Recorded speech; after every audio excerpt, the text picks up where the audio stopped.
In the early years of the 18th century, two writers became the best of friends. One was a brilliantly witty English Catholic, Alexander Pope. And the other, an acerbic Irish Protestant, Johnathan Swift. This man's words, I honestly believe, will last forever. Alexander. Do you know what he needs? A big mad pole! Across 3 decades, their friendship inspired poems and prose that were savagely funny. His illness was surprisingly relieved by a plentiful, fetid stool. And sometimes simply savage. Aye, not bad. Heralding a golden age of satire. A young, healthy child is a year-old, a most delicious, nourishing and wholesome food, whether stewed, roasted, baked or boiled. And I'm proud to be an Okie from Waikiki. With my travelling companion, the crime writer Denise, Mina, we're going to follow in their footsteps. We go to London and see if we can stalk them. You leaks, I don't know the way to London by foot. It's a journey that will take us from the beauty of the English countryside. He's like the great reggae artists. The same recurring rhythm, but infinite variety.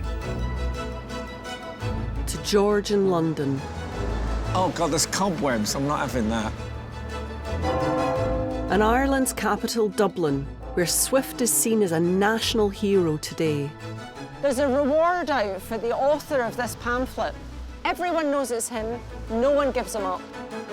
Together we'll explore these wickedly satirical writers whose cutting words revolutionised English literature and continue to inspire today. British satirists still think that you can make a difference by making a joke. It's like the zombie apocalypse, but with poets.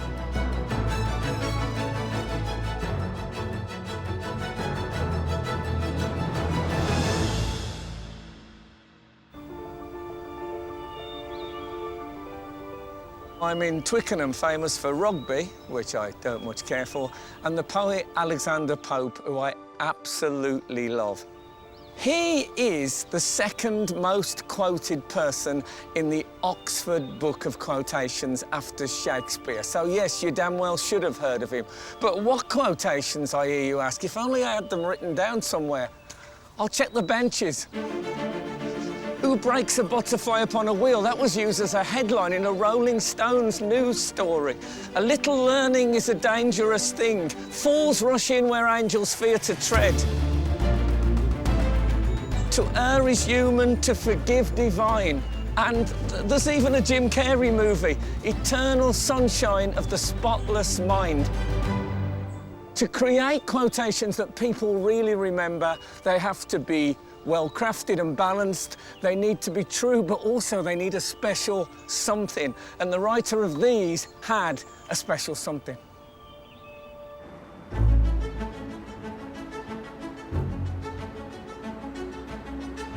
I'm in Dublin, where Johnathan Swift was born in 1667. But he always had an ambiguous relationship with the country of his birth. He hated Ireland, he said it over and over again, but he became such a great national hero that in Dublin, the church bells were rung every year on his birthday. Swift wrote all sorts of satires, poems, novels, political pamphlets. He's perhaps best known for Gulliver's Travels, which you might think is a children's book, but that's a bowlerised version of his original acerbic prose. Johnathan Swift is an astonishing writer. One of the amazing things about him is every generation rediscovers him and realises how prescient and timeless his work is. His stuff is funny, it's ridiculous, and he talks about politics right now. Here he's talking in Gulliver's Travels about optimistic politics. He goes to Laputa and he meets these academics who are setting up this future project. And in this future project, one man shall do the work of 10. A palace may be built in a week, of materials so durable as to last forever without repairing. all the fruits of the earth shall come to maturity at whatever season they think fit to choose, and increase 100-fold more than they do at present, with innumerable other happy proposals. The only inconvenience is that none of these projects are yet brought to perfection. And in the meantime, the whole country lies miserably waste, the house in ruins, and the people without food or clothes. How prescient.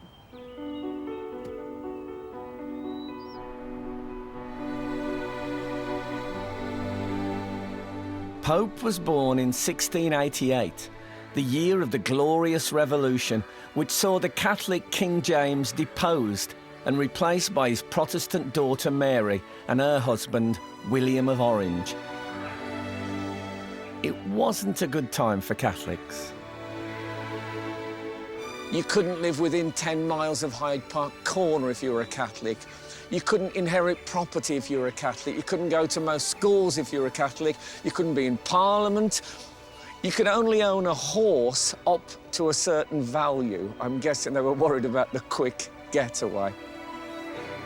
Forced out of London, Pope's family settled in the village of Binfield, Berkshire. And it's here the young Pope quickly discovered his love of language. He says, I lisped in numbers and the numbers came. So his first words seemed to rhyme. He's this precocious child of elderly, doting parents, churning out poetry, and he developed an illness called Pott's disease, which was also known as tuberculosis of the bone, which kept Pope at 4'6", bent back, in constant pain, headaches his whole life, had an enormous effect on him. He educated himself. He read book after book. He taught himself Greek and Latin. And this incredible, bright, smart kid, this disabled kid, this kid of an oppressed minority, found that this sparkling little jewel of talent might lead him through the darkness.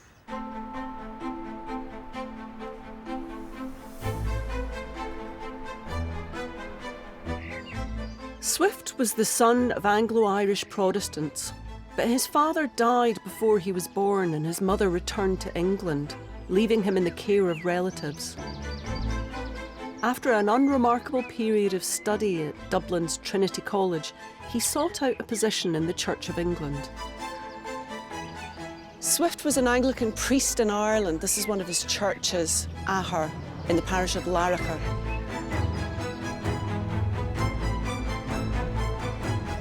But the role of remote country clergyman fell way short of Swift's political aspirations in England. Swift was priest here, but he was very rarely here. He spent all his time in London. He was part of the Tory faction. He became their chief propagandist. He was always writing pamphlets and articles about why they were right and how everyone else was wrong, writing satirical poems on their behalf, ridiculing the opposition. By the time he met Pope, Swift was already an established writer, much admired for his wit and irony. He was also a favoured confidant of the Tory ministry. He's 21 years older than Pope at this time. I mean, it's ludicrous that they become friends, but Pope has written one particular poem that Swift finds utterly captivating.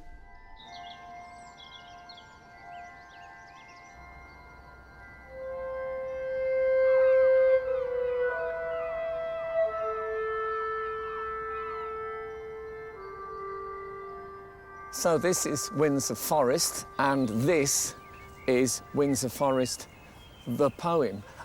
Pope grew up here and had this great affection for the place, and he writes about its natural beauty.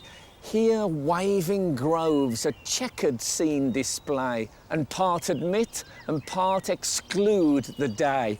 And that part admit and part exclude, you can feel the leaves blocking the sun and then revealing the sun. And I love this comparison. As some coy nymph her lover's warm address not quite indulges, nor can quite repress. So he's comparing nature with a sort of teasing young woman who you're crazy about, who lets you see a little bit of light and then covers it with shade.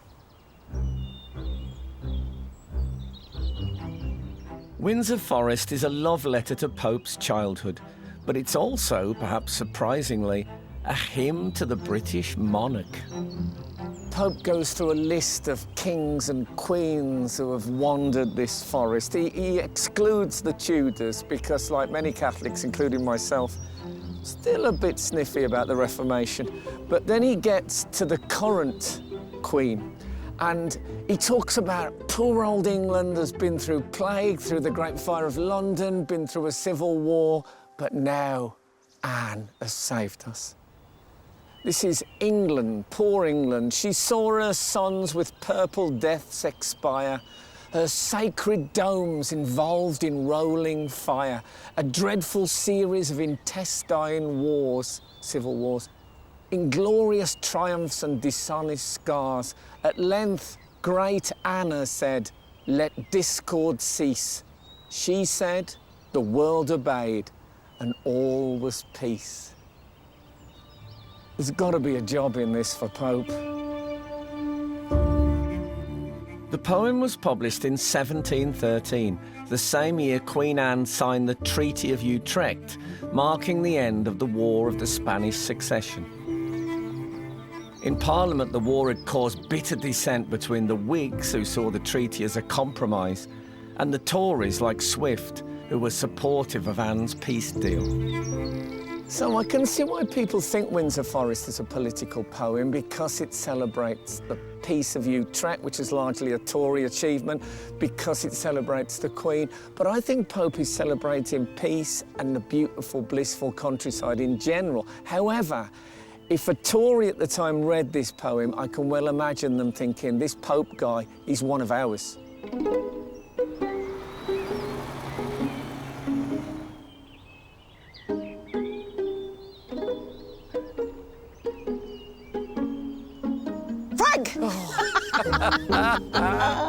I have heard that goddesses roam these woods. How are you? I've just been reading Windsor Forest. Do you know that Swift read that poem and he loved it so much he recommended it to a friend? He recognised that this was a work of genius and he loved the politics. And he's pushing it into people's hands and he's saying, this guy's amazing. So they hadn't met when he read it, but they met in London eventually. Should we go to London and see if we can stalk them through the ages? OK, then. Come on, then. You leaks, I don't know the way to London by foot. Walk faster, it's going to take months. Fabulous, darling. Do you think Pope was particularly interested in politics the way Swift was? Because he was obsessed with politics and it was his life. Well, I think Pope began as not very interested in politics. I think that Windsor Forest is slightly deceptive in that it's a celebration of the end of war on moral grounds rather than political. So he's a peacenik. But around the time of Windsor Forest, one of the most famous Whigs in the country, Joseph Addison, he wrote a drama about Cato, the Roman politician, which was very much a Whig drama. And Pope wrote a poem called On a Lady Who Pissed at the Tragedy of Cato. And it says, while maudlin Whigs deplored their Cato's fate, still with dry eyes the Tory Celia sate, as in sat. But while her pride forbids her tears to flow, the gushing waters find a vent below. And I think he suggests that her gushing is a bit more sincere than theirs. We've all had those moments in the theatre, haven't we? Indeed. But as a political statement, it's really something.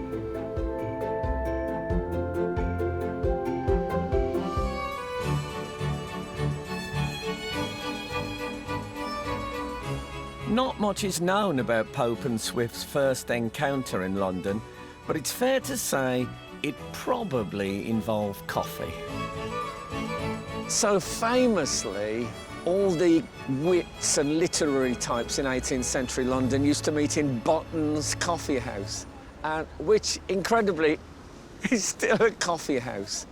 So in 1713, we think this coffee house is where Pope and Swift met for the very first time.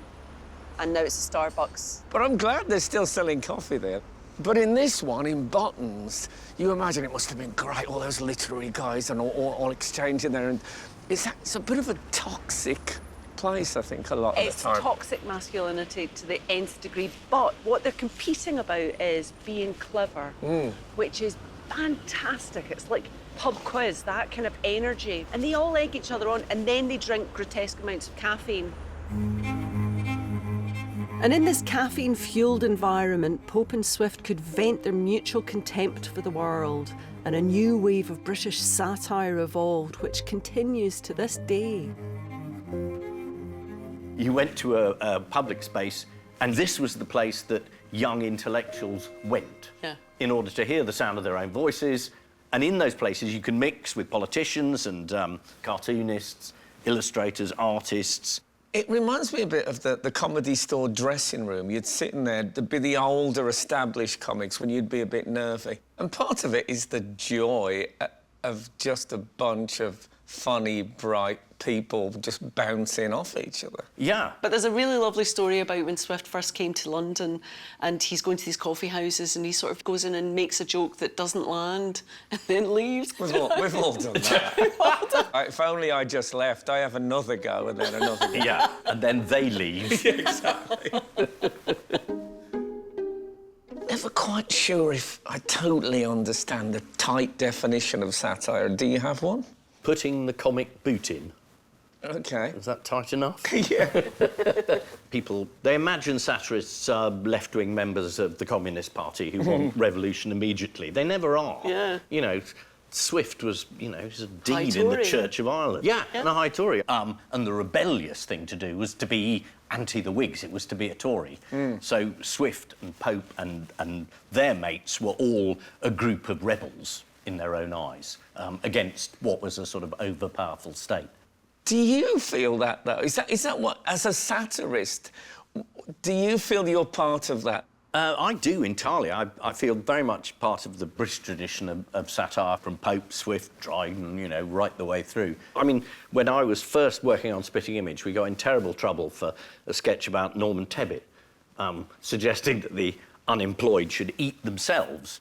And the Daily Telegraph said, this is absolutely disgusting. This is not proper satire. And I wrote into them and saying, actually, we just stole the idea from a modest proposal, which was Swift, which I think even you would concede was proper satire. But it's maybe a tricky question, but if you had to summarise the difference in Pope satire and Swift satire, what would you say? I think Pope is more vicious personally. And I think he thought, well, as a Catholic, you know, I'm not allowed to go to Oxford, I can't go to Cambridge, I'm not allowed a job in the government. You can't get a patron. Can't get a patron. He had to make his own way. So I think Pope felt particularly entitled to say what he liked. Swift is pretty vicious, but then he'll pull back the focus and give you a world view. You know, he was angry at the world and he wanted to change the world. It was Pope who said, why do you attack other people? And he said, well, you can be safe from the bar, the pulpit and the throne, yet touched and shamed by ridicule alone. British satirists still think that you can make a difference by making a joke.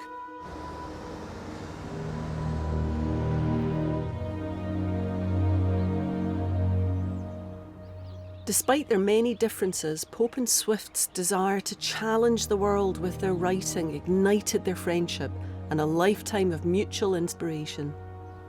Now, these two have got a lot that separates them.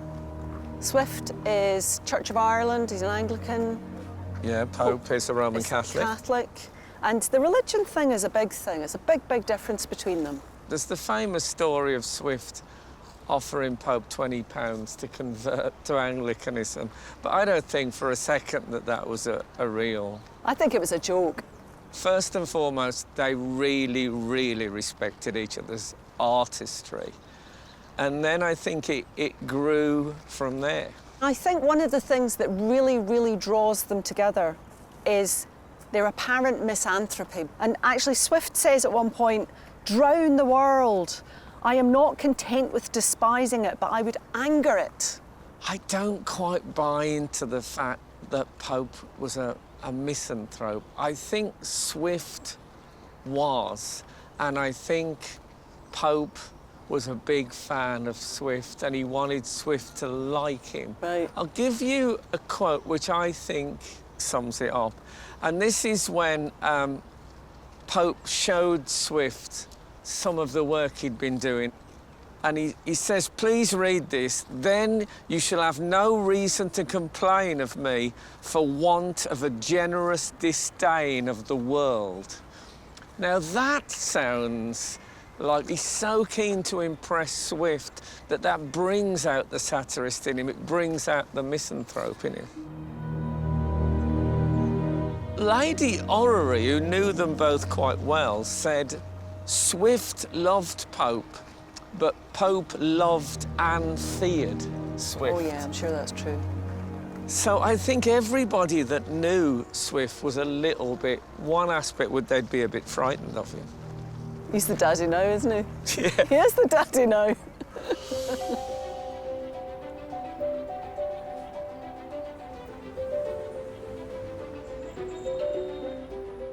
Back in the coffee houses, Pope and Swift soon gathered a group of like-minded thinkers around them, most notably the playwright John Gay and physician John Arbuthnot. Together they formed the Scriblerus Club. I'm thinking it's like a writer's room. It is a writer's room. Swift and Pope and a few mates. They're all banging these ideas about. I think Dr. John Arbuthnot, royal physician, he scribbled down what they said. But obviously, being a doctor, you probably couldn't read any of that afterwards. And John Gay, he writes The Beggar's Opera, which is staged in London, causes an outrage. And again, part of this mission is making fun of contemporary taste. So during these probably 3 months they met together, the ideas for The Beggar's Opera, for Pope's... Gulliver's Travels. Yeah, Pope's Dunciad, they all begin to percolate. Yeah. If these guys had met each other for 3 years, God knows what they would have produced, because clearly together they really got each other bouncing and lively. But I think the fact that it's very short, the time that they actually spent together, it makes it more potent, because they'll remember what was said. Almost inevitably, if they'd met longer, there would have been fallouts, there would have been rivalries. There's something really beautiful about that really intense interaction, and then all going off and fulfilling the mission, which is essentially what happens. But I'd like to have seen the second series. It's always worse.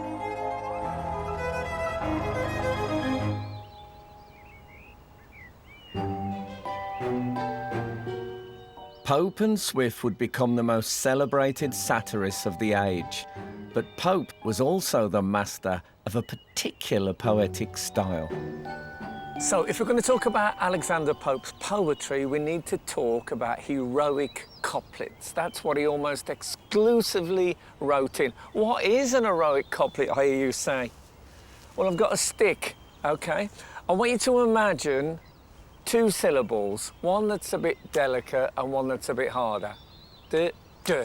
OK? Then give me 5 of those. D, d, d, d, d, d, d, d, d, d. Take 2 of those lines, make them rhyme, and you've got Alexander Pope's almost entire poetic career. Now, you might be thinking, that heroic couplet thing sounds a bit familiar. I bet you're a Panto fan, because they use it a lot in that. Poor Cinderella has to do her chores instead of snogging princes scrubbing floors. But you're thinking, hold on, if he writes in that all the time, it's going to be really boring and samey. No, but he's like the great reggae artists. The same recurring rhythm, but infinite variety.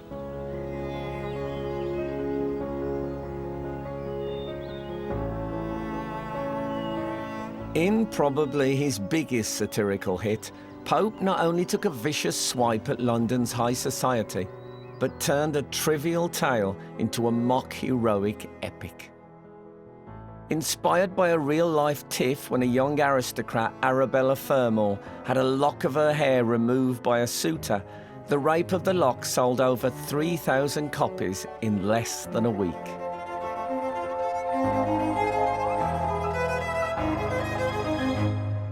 This is Pope's version of Made in Chelsea. Right. It's about the pretty young rich kids and their preoccupations, flirting and generally living a pretty lightweight life. I mean, he begins the poem with a line which someone told me, I didn't even know this, was used on the boxes of Trivial Pursuit in the early days.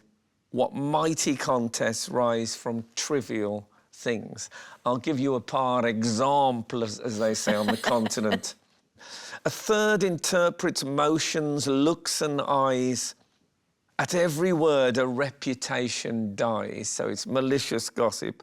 Snuff or the fan supply each pause of chat with singing, laughing, ogling, and all that. Oof. Who knows what and all that means? So that's the world that it's set in. The cleverness, the beauty, the craftsmanship. This, for me, is Alexander Pope. This nymph, to the destruction of mankind, nourished two locks, which graceful hung behind. I can see them. Yeah. So the Baron manages to get hold of some scissors, forfex, as they call them. The peer now spreads the glittering forfex wide. He's closing in on poor innocent Arabella. To enclose the locks, now joins it to divide. The meeting points the sacred hair dissever. Oh God, it's happened. From the fair head forever and forever. They've gone. Then you get her response. Screams of horror rend the affrighted skies. Not louder shrieks to pitying heaven are cast when husbands or when lapdogs breathe their last, or when rich china vessels fallen from high in glittering dust and painted fragments lie. He's suggesting in this world they all get the same degree of scream. The dead husband, the dead dog, the broken china cup. And that's what's gone slightly wrong with this world, is people have forgot what's important. What he's doing is he's using heroic language to talk about something slight, but he's also making something very beautiful and important out of a minor incident. It's a world that he mocks. I think it's also a world that he loves. So Swift responds with The Ladies' Dressing Room many years later, and it is actually discussed as one of the disgusting poems. And What a great category. I know. And the bad smell that came from these poems has followed him ever since and has led to claims that he's a misogynist and he hates women. And it's about Strephon, who's in love with Celia, and he goes into her dressing room after she's spent 5 hours getting ready, right? So he goes in and he starts to explore and he's expecting to fall more in love with her. But first a dirty smock appeared beneath the armpits, well besmeared. He finds ointments good for scabby chops. But oh, it turned poor Strephon's bowels when he beheld and smelled the towels. He gets right down into it, really dirty down into it, and he finds a magnifying glass that she's been using and to pull worms from her nose. Thus finishing his grand survey, disgusted Strephon stole away, repeating in his amorous fits, "Oh, Celia, Celia, Celia shits!"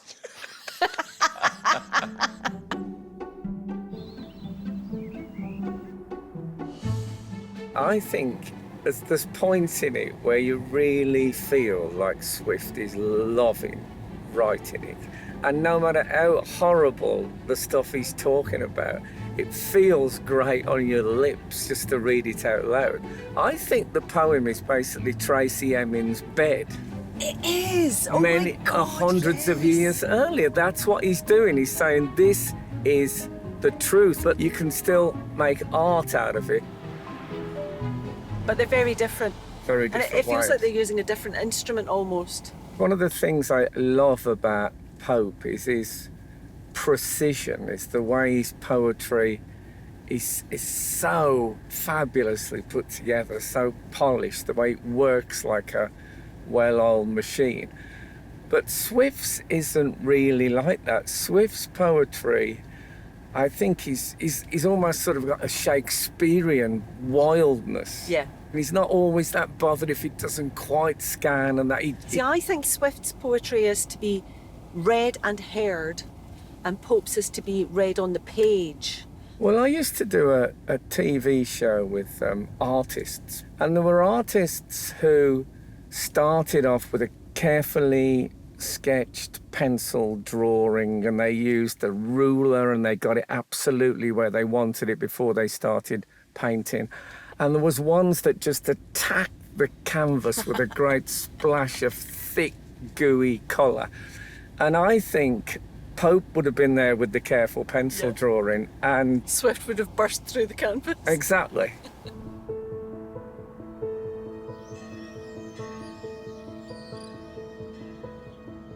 Not long after they met, Pope revealed to Swift that his next work would be a translation of Homer's Iliad, the ancient Greek epic that tells the story of the Trojan War. Already the most popular poet of the day, Pope struck an unprecedented deal that would also make him the richest.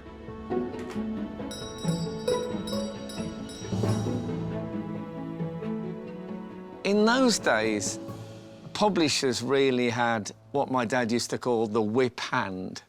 So often you just get a buyout for your book, and if it was a massive hit, the publisher got the whole lot. And Pope decided that he was going to do this by subscription, which is sort of crowdfunding, I suppose, for the 18th century. And he does a deal with Bernard Lintott, the publisher. So that's who he's doing the deal with. So the contract says that he's going to bring out the whole of the Iliad in 6 volumes. And every time a volume comes out, Pope gets 200 guineas. Right. Then he also gets 750 deluxe copies, and these were beautiful, illustrated on really rich paper, gold embossed, to just sell. All the money goes to him. So what he's done is incredibly wily, actually, because although he's sold the copyright, he has those 750 books to sell, which is the definitive edition. Oh, it's genius, absolute genius. Yeah, I think Pope thought, I'll get that massive, big, explosive front. lump of cash. Yeah. It's really an enormous achievement. But he does have to translate what turns out to be 16,000 lines of poetry, which means he doesn't really come up with any major original poetry for 10 years. Wow. In fact, Swift said to him, I love the Iliad, it's marvellous, but I'd rather you wrote your own poetry and then people can translate that in 3,000 years' time.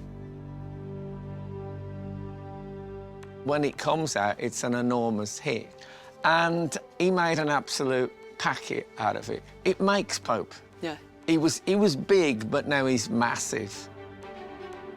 I think what's incredible, and this is the times when money can be a good thing, it can be a great equaliser, because this is a guy who's disabled, he's the son of a tradesman, which is often mentioned when he's criticised, but he's used his nous to put himself at a level where he can be more independent, and so he needed to make his own road, and he does it. Yeah.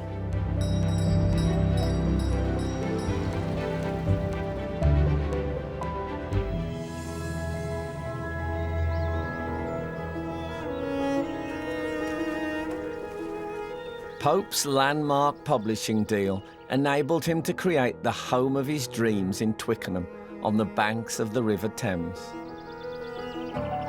Today, there's a school on the site where Pope's villa once stood, but a digital reimagining has brought it back to life.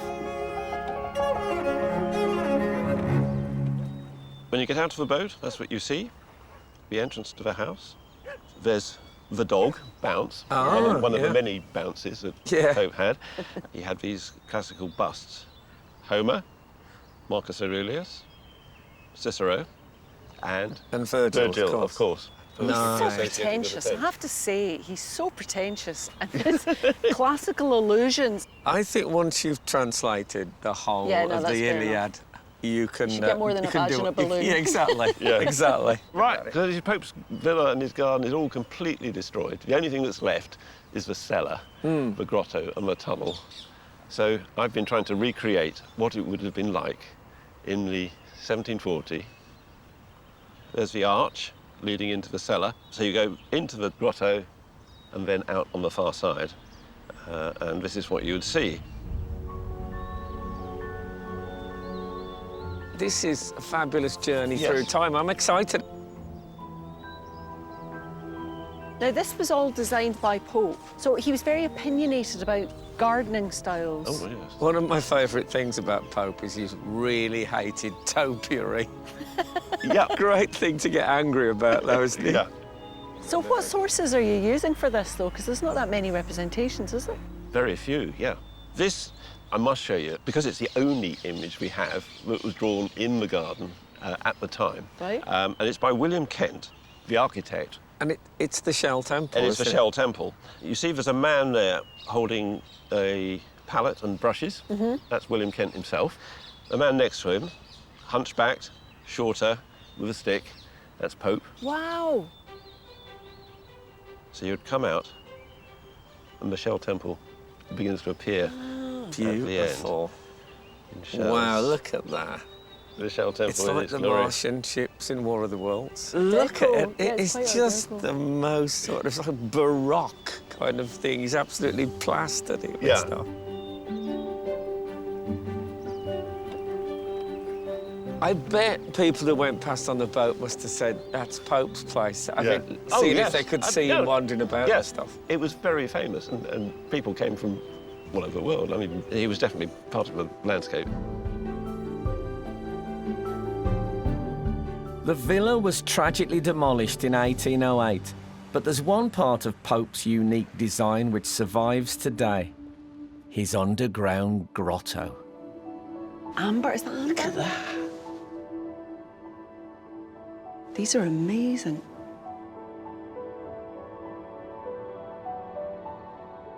So the thing about Pope's Grotto is it's totally practical, because he bought 5 acres of land and he got it cheap because there was a road running through it.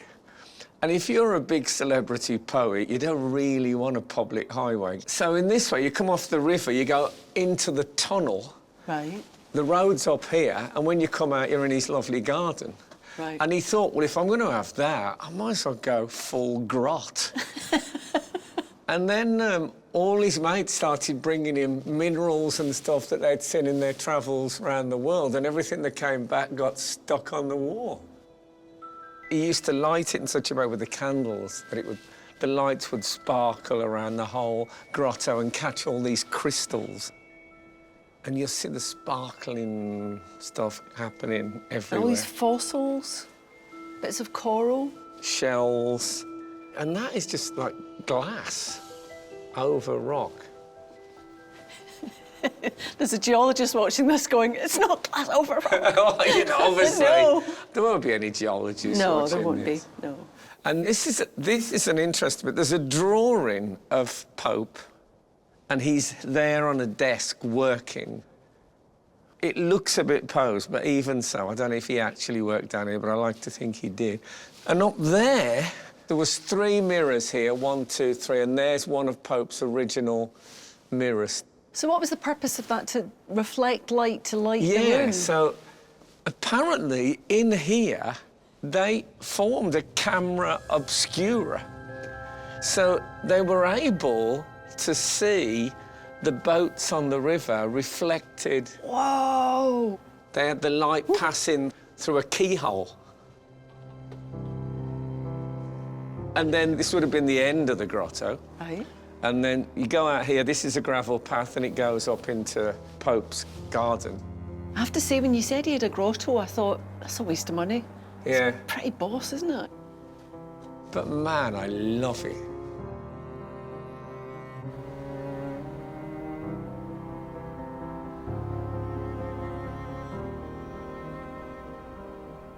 But while Pope's fortunes were on the rise, Swift's were about to take a turn for the worse, thanks to an earlier satirical work.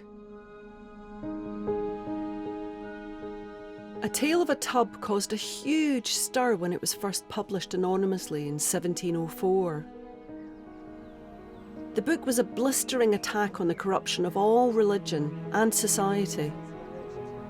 Harold Bloom, one of the greatest critics ever, said that Tale of the Tub was one of the most wondrous works in the language. And it's quite forgotten, really, but it was so good.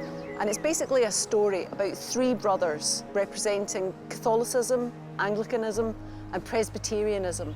And they all get a quote from their dad, but they mustn't change it. It sounds like a heavy-handed analogy, right? But within that analogy, he really is talking about the fallout from the Reformation and how the churches came to splinter so much. Peter, the Catholic, covers his coat in frills and embroidery. And at first, Martin, the Anglican, and Jack, the Presbyterian, do the same. But then, Jack remembers his promise to keep his coat plain. And he says, having thus kindled and inflamed himself as highly as possible, the zealot is ever so highly obliged as to set a tearing. He has to tear the stuff off his jacket, ruin the jacket completely. And because he's so angry, he rent the main body of his coat from top to bottom. Can I just interrupt you there? Because this sounds like, at the moment, just a jolly story. Yeah. But when I read this as a student and a practicing Catholic, Yeah. I really felt utterly shot down by every transubstantiation, papal infallibility, the tradition of the Church, one after the next. It destroys the Catholic Church altogether. It's venomous and it's very, very funny. When Queen Anne discovered Swift was the author of the scandalous book, she found it so insulting to Anglicanism that his ambitions for a religious position in England were brought to an abrupt end. There's this fervour that comes with social satire, that in the end you start telling the truth and it's like a drug. Yeah. You want to tell more truth and say more unsayable. And then it's out there, and it's like when you press send on the internet, you think, oh, and then all the sort of reaction comes bounding back. So this really marks his card, and the shadow of that follows him for the rest of his life, and is the reason he's exiled off to Dublin. So that the horror of this for Pope is that Swift is going away and he doesn't know if he'll ever come back, if he'll ever see him again.